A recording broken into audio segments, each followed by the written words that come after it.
The Garden of Eden was no longer the same. The air that once carried songs of joy now felt heavy, almost silent. Adam and Eve stood with heads bowed, their hearts heavy with regret. The taste of the forbidden fruit still lingered in their memory. They remembered how it had all begun, the serpent's sly words, the glowing fruit, the promise of being like God. For a moment, it had seemed so wise, so beautiful. But in an instant, everything had changed. Their eyes were opened, not to greatness, but to shame. They saw their nakedness, they hid, and when the voice of God called, they trembled instead of rejoicing. Now, the time of departure has come. An angel of God, shining and mighty, appeared before them. His face was like fire, and his eyes were like lightning.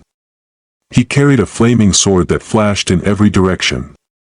Adam and Eve dared not lift their eyes. With a voice both gentle and firm, the angel spoke, "Adam, Eve, you can no longer remain in this garden. The Lord loves you, but you disobeyed his command.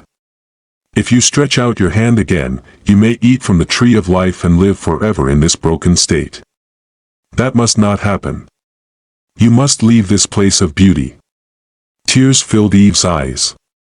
She looked at the trees she had once walked among with joy, the rivers that had whispered life, the flowers that never faded. "Must we go?" she whispered. The angel's voice softened. "Yes. But God has not abandoned you. Though you leave Eden, his mercy will follow you. One day, through the seed of woman, evil will be crushed. There is still hope." Adam held Eve's trembling hand. He remembered God's promise too.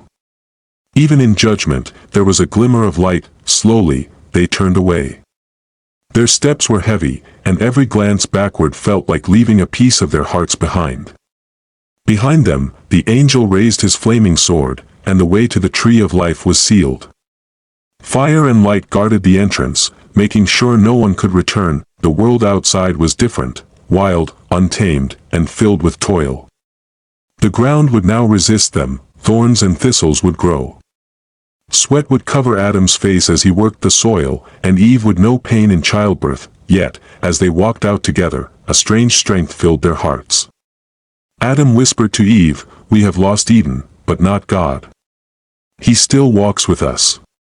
Eve wiped her tears and nodded. "We will cling to his promise. One day, the world will see his salvation." And so, though the gates of Eden closed behind them, a new journey began.